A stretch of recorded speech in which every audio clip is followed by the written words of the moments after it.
আসসালামু আলাইকুম রহমতুল্লাহি ওবরকাতুহু। সম্মানিত দর্শক, বাংলাদেশের ক্ষমতার পট পরিবর্তনে মার্কিন যুক্তরাষ্ট্রের যে ডিপ স্টেট পলিসি, এটি এখন রীতিমতো ওপেন সিক্রেট। কারা কারা ডিপ স্টেটের এজেন্ট, কারা কারা ডিপ স্টেটের মাস্টার মাইন্ড, কারা কারা ডিপ স্টেটের সুবিধাভোগী এবং শত্রু, এটিও এই সমাজে রীতিমতো ওপেন সিক্রেট। বাংলাদেশের রাজনীতিতে এখন যারা আছেন তাদের মধ্যে কাকে কাকে বা কোন দলকে আমেরিকা বেশি পছন্দ করে এবং কেন কি কারণে আমেরিকা কাউকে অপছন্দ করে, এটিও এখন মোটামুটি বোঝা হয়ে গেছে। আমেরিকাকে তৈল মর্দন করা, তাদেরকে রাজি খুশি করে মানে কোন একটি প্রাপ্তি হাসিল করা, এটি কতটা কঠিন, কতটা নির্মম, এবং তাদেরকে একটু সোজা রাখা, এটা এই মুহূর্তে ধরেন ইউরোপীয় ইউনিয়ন তাদের বিশ্বস্ত বন্ধু অ্যাজ এ হোল, তারপরে ব্রিটেন, ফ্রান্স, এ সকল রাষ্ট্রের দিকে তাকালেই বোঝা যায় যে অশান্ত আমেরিকা, অশান্ত ট্রাম্প, অস্থির মার্কিন রাজনীতি, মানে এদের সঙ্গে আসলে তাল মেলানো সম্ভব নয়। এই ভিডিওটা যখন আমি করছি, ঠিক সেই সময়টাতে যেটা প্রধান খবর সেটা হলো প্রবলভাবে আবার আমেরিকা আক্রমণ করেছে ইরানে। ইরান আবার আমেরিকার বিভিন্ন ৮০টি স্থাপনা আক্রমণ করেছে। মধ্যপ্রাচ্যে তাদের যে স্থাপনাগুলো রয়েছে সেখানে আক্রমণ করেছে। যুদ্ধ পরিপূর্ণ ধাপে আবার শুরু হচ্ছে। এই ভিডিও যখন করছি তখন ডোনাল্ড ট্রাম্পের ঘোষণা আজ রাতে, আমি ভিডিওটা করছি ৮ তারিখ সন্ধ্যাবেলায়, তো আজ রাতে ভয়াবহ আক্রমণ চালানো হবে ইরানের উপর। ইরানও তাদের সর্বশক্তি দিয়ে যুদ্ধ করার জন্য মানসিকভাবে প্রস্তুতি নিয়ে আছে। আর ইতিমধ্যে তাদের মধ্যে যে সমঝোতা স্মারক স্বাক্ষরিত হয়েছিল সুইজারল্যান্ডে পাকিস্তানের মধ্যস্থতায়, সেটি আমেরিকা বলছে ওটা মানি না, সমঝোতা স্মারক বাদ। একটা সিদ্ধান্ত নিতে, কথা পাল্টাতে বা যে কোনো জিনিস করতে আমেরিকার আসলে ১ মিনিট সময় লাগে না। তো সেই আমেরিকার খপ্পরের মধ্যে আমরা আছি। সেই আমেরিকার যখন বাংলাদেশে এরকম অবস্থা, তখন একটার পর একটা ঘটনা ঘটে যাচ্ছে, যেগুলো কারণে হোক অকারণে হোক আমেরিকা আমাদের সম্পর্কে আরও নেতিবাচক ধারণা পোষণ করছে। যেমন ধরেন, জাতীয় সংসদে আমেরিকার যে জাতীয় দিবস, তাদের ন্যাশনাল ডে, স্বাধীনতা দিবস, সেটা পালিত হলো ৪ঠা জুলাই। আমেরিকা আশা করেছিল যে এটা পুরো জাতি মেনে নেবে, সবাই এটাতে ধন্যবাদ জানাবে, কিন্তু পুরো জাতি ক্ষেপে উঠেছে। সরকারের জন্য খুবই বিব্রতকর একটা পরিস্থিতি তৈরি হয়েছে। এবং এখন মার্কিন যুক্তরাষ্ট্রের যে রাষ্ট্রদূত রয়েছে ব্রেন্ট ক্রিস্টেনসেন, তিনি এতটা অজনপ্রিয় হয়ে পড়েছেন যে তার সঙ্গে কারো ছবি দেখলে, কারোর সঙ্গে খাতির হলে, বা তিনি কারো বাসায় গেলে, বা মানে কোনো মন্ত্রী এমপি তার সঙ্গে গেলে আলটিমেটলি সেই লোকটি ট্রলের শিকার হচ্ছে।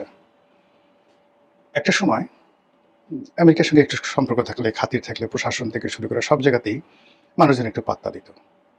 এখন ধরে ধরে ধরে ধরে আমেরিকার সঙ্গে যাদের সম্পর্ক রয়েছে তাদেরকে জাতীয় বেইমান, জাতীয় দালাল, মির্জাফর, মুনাফেক, বেইমান, বাস্টার্ড, এই সকল গালাগালি মানুষ করছে। এবং আর কদিন পর আপনি দেখতে পারবেন যে আমেরিকার যে সমস্ত চিহ্নিত লোকজন আছে তারা কোনো অবস্থাতেই বডিগার্ড ছাড়া এই শহরে একাকে হাঁটতে পারবেন না। জনগণ তাদেরকে লাঞ্ছিত, অপমানিত করবে, এবং এই জিনিসগুলো যখনই হচ্ছে তখন আমেরিকা আরও বেপরোয়া হয়ে যাবে এবং তারা সব দোষ ক্ষমতাধর যারা লোকজন আছে তাদের উপর চাপাবে যে তোমাদের কারণে আজ আমাদের এই অবস্থা, তোমরা ঠিকমতো আসলে আমাদেরকে হ্যান্ডেল করতে পারোনি। তো দেখুন যে এই যে একটা অবস্থা, সেই অবস্থার মধ্যে সরকার বিভিন্ন সময় যে সিদ্ধান্তগুলো নিয়েছে, সেই সিদ্ধান্তগুলো গত ৪ মাসে মূলত তাদের পক্ষে যায়নি, আমেরিকারও পক্ষে যায়নি, কিন্তু আমেরিকা যার পরনায় তাদের প্রতি বিরক্ত হয়ে পড়েছে। এই যখন অবস্থা, আমরা বাইরে থেকে বুঝতে পারছি, সরকারের ভিতরে যারা লোকজন আছেন তারা হয়তো আন্দাজি করতে পারছেন না। তখন হঠাৎ করে দেখা গেল যে আমাদের রাজনীতির যে ভাগ্যাকাশ, এখানে ডক্টর মোহাম্মদ ইউনূসের আবার অভ্যুদয় হলো।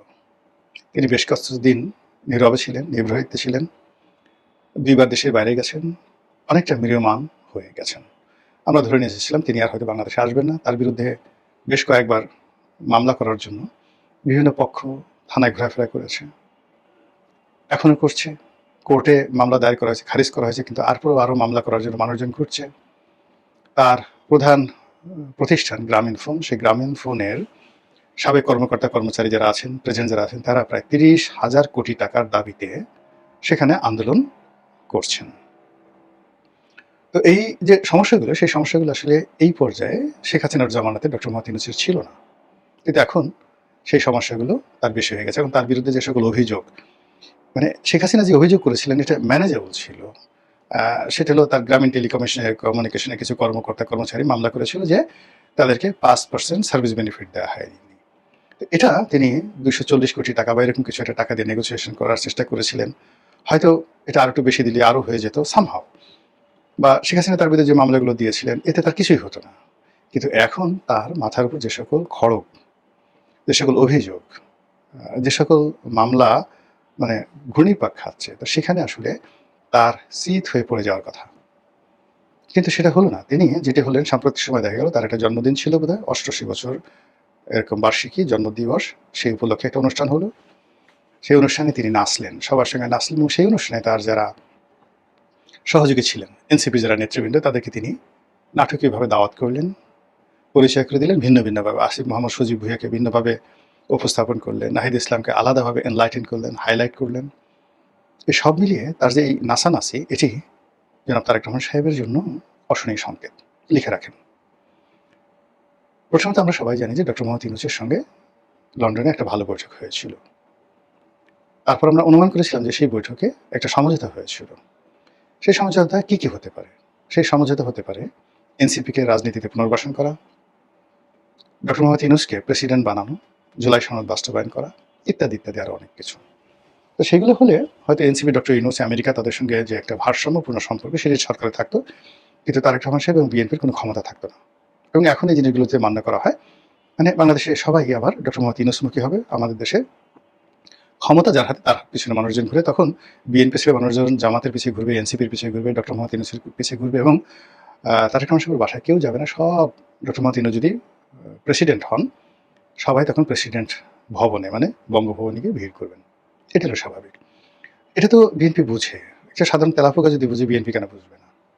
ফলে কি হলো, এই মূল যে বেসিক এবং ফান্ডামেন্টাল যে জায়গাগুলো, সেই জায়গাগুলোতে বিএনপির সঙ্গে, আমেরিকার সঙ্গে, তারপর জামাতের সঙ্গে, এনসিপির সঙ্গে এবং ডক্টর মোহাম্মদ ইউনূসের সঙ্গে একটা ফাটল তৈরি হয়েছে, দূরত্ব তৈরি হয়েছে। যেহেতু বিএনপি ক্ষমতায় আছে এবং তার একটা বিরাট সংগঠন রয়েছে, সেই সংগঠনের কারণে এই বিষয়গুলো টের পাওয়া যাচ্ছে না, কিন্তু চক্রান্ত চলছে সর্বোচ্চ লেভেলের। আর তারই ধারাবাহিকতায় যেটা বললাম যে অনেকগুলো সমস্যা থাকা সত্ত্বেও doctor Mohammad Yunus could jump, could dance at the age of 88 years. 88 বছর বয়সে তিনি লম্ফ দিতে পারেন, জম্প দিতে পারেন এবং তিনি হাসতে পারেন এবং নাচতে পারেন। এই যে তিনি নাচলেন, তার আগে তার যে সোশ্যাল বিজনেস, এই সোশ্যাল বিজনেসের একটা সম্মেলন করেছেন এবং সেখান থেকে উনি এই ধরনের সম্মেলন যখনই করেন, মিডিয়া আছে, প্রথম আলো আছে, বিদেশের সাদা চামড়ার কিছু লোকজন আছে, তাদেরকে নিয়ে, তাদের লোকাল কিছু লোকজন আছে, এইভাবে 100, 150, 200 লোক মানে নিয়ে সে প্রতি বছর একটা সোশ্যাল বিজনেস সামিট করে। এই বছর সেটা করেছে। করার পরেই আবার তার জন্মদিবস পালিত হলো, মানে সব প্ল্যান করে আবার সেই জন্মদিবসে এনসিপিকে ডাকা হলো। এবং এই যখন ঘটনা ঘটছে তখন যেটা হলো, আমেরিকা বেঁকে বসছে। আপনি দেখেন যে আমাদের রাজনৈতিক যারা নেতৃবৃন্দ রয়েছে, জামাতের লোক গেল, তারপর অন্যান্য যে সকল ইসলামপন্থী লোকজন আছেন, এনসিপির লোকজন আছেন, স্পিকার আছে, তারা সবাই মিলে ইরান গেলেন। অথচ ইরান যখন চেয়েছিল যে তাদের নেতা আয়াতুল্লাহ আলী খামেনি মারা গেলেন, শোক বইতে একটা স্বাক্ষর করবে, এই স্বাক্ষর করার লোক বাংলাদেশে তারা খুঁজে পাচ্ছিল না এবং এই অভিমানে ইরান বাংলাদেশের একটা জাহাজকে আটকে রেখেছিল পুরোটা সময়।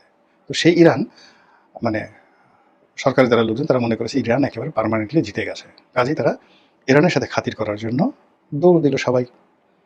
ফিরে আসতে না আসতেই ইরান আক্রমণ করে বসছে আমেরিকা। ভাগ্য ভালো যে বাংলাদেশে যারা লোকজন আছে তারা চলে আসছে, যদি তারা ওখানে আরও কয়েকদিন থাকতেন, সেই ইরানি বাগান, ইরানি খুশবু, গোলাপের স্বাদ নিতেন। এই যে এখন যেভাবে আক্রমণ করছে, তাদের ওখানে আটকে থাকতে হতো এবং এক একজনের দেখতেন যে ওরে বাবা গো, ওরে মা গো, কান্নাকাটি কাকে বলে, তাদের কান্না দেখলে আপনাদের চোখের পানি রাখতে পারতেন না। তো এই যে তারা গেল, এটা আমেরিকা ভালোভাবে নেয়নি, কোনোভাবে ভালোভাবে নেয়নি। ফলে কি হচ্ছে, আমেরিকা আবার চিন্তা করছে যে ডক্টর মোহাম্মদ ইউনূস এত ভালো ছিল এবং যেভাবে সে তাদের জন্য ঝুঁকি নিয়ে একটা চুক্তি করে ফেলেছে।